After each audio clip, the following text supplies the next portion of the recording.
Welcome back to Chasing News. I'm Bill Spadea. You know, a little earlier in the show, we heard from Ashley Johnson. Phil Murphy, former ambassador and candidate for governor, rolled out his tax plan. I should call it the plan to raise taxes. I'm joined now by our current lieutenant governor and the Republican candidate for governor in New Jersey, Kim Guadagno. Look, I'm a little concerned because you've got a guy that is a front runner for governor, at least according to some of the recent polling, and he has said, I'm going to raise taxes. What do you think? Can you believe a politician in New Jersey, I think it's the first ever, who has said, actually, I'm going to raise taxes. So I got a Goldman Sachs millionaire who's running on a platform of raising taxes in New Jersey. What planet is he from? Well, let me ask you though, just in terms of his actual plan, he's saying, look, these companies ought to just pay more. The rich ought to pay more. That's not what he said. That's what he said 2 days ago. Let's look at what he said during the primary. What he said during the primary adds up to be about $75 billion more spending. And because we pushed him on it, like, where are you getting the money for that? Yeah. There's not enough millionaires in New Jersey to pay for $75 billion more spending. He's finally come out and backed off of all those promises that got him all those endorsements in the primary. He's now backing off of all of those.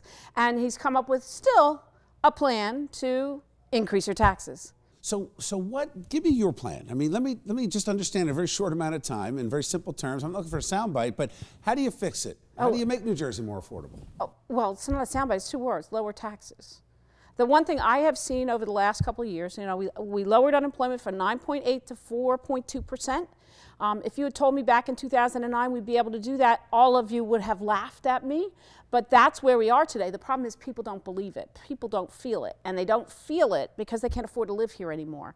So my platform is really quite simple. If I don't lower property taxes for the most taxed people in this country, then I will not run for a second term. That compares starkly to Phil Murphy, who's come out and said, oh, I'm going to increase taxes even as of 2 days ago by billions of dollars.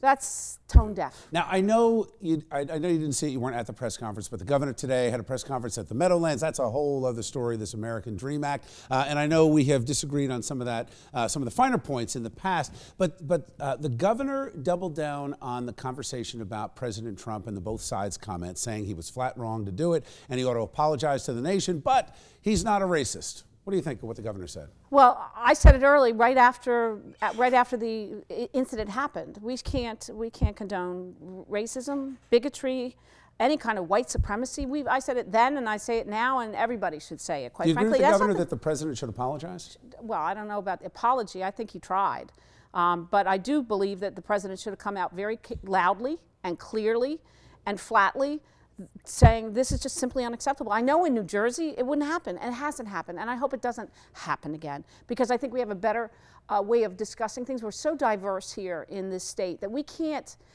have that kind of behavior, and we work very hard not to have that kind of behavior. Why do you think the governor is still doubling down on the American Dream Mall project? We've talked about this. This goes back to, I think, 2002. I mean, we've been talking about this project for so long, and I feel like every governor since then has talked about the jobs it'll create, and now you got Christie doing the exact same thing. And he actually said it will fuel the recovery. Well, I think we are recovered, quite frankly. If we're at 4.2% unemployment, we have more people working in New Jersey than ever in the history of the state. I think we have recovered. Everybody complains that it doesn't feel that way. Again, that's because it's too expensive to live here. We need to cut property taxes. What the governor did today at the American Dream was stand up and talk about those numbers and how good those numbers are. And my complaint, and the reason why I'm running for governor, quite frankly, Bill, is because people don't feel it. And it's just too expensive to live here.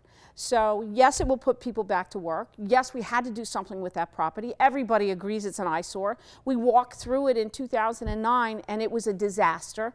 It's good that people are going back to work, and it's something that we needed to fix. Kim, always good to see you. Thanks for coming on. Thanks, Bill. We have put out the invitation to candidate Phil Murphy, and we're working on getting him on. So Phil, if you're listening, if you're watching, give us a call.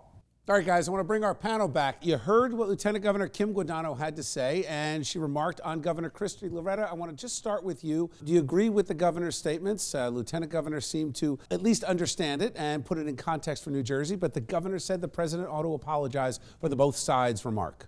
Absolutely, absolutely. I mean, you have to take a stand on this. on the issues, and he needs to come out to apologize. You can't have it both ways. Frank, do you agree with that? I mean, my perception of this is the both sides comment was both accurate and important to recognize the violence on both sides of the issue. I think it's ignorant not to. What do you think? Bill, I think racism is wrong, violence is wrong on both sides, and I agree with that.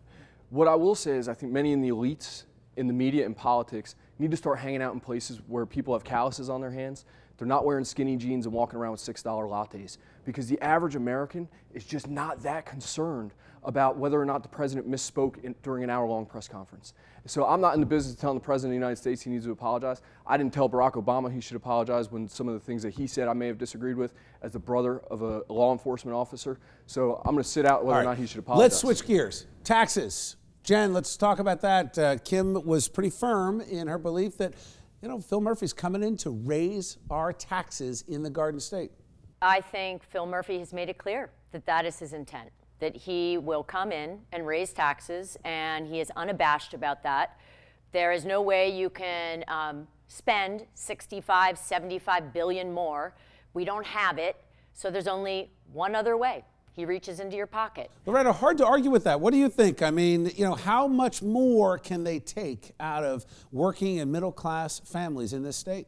I don't think he's after the middle-class families in this state. I think his plan to tax the rich who already have it and can afford to pay and do their fair share, and the legalizing marijuana, I think will do the job.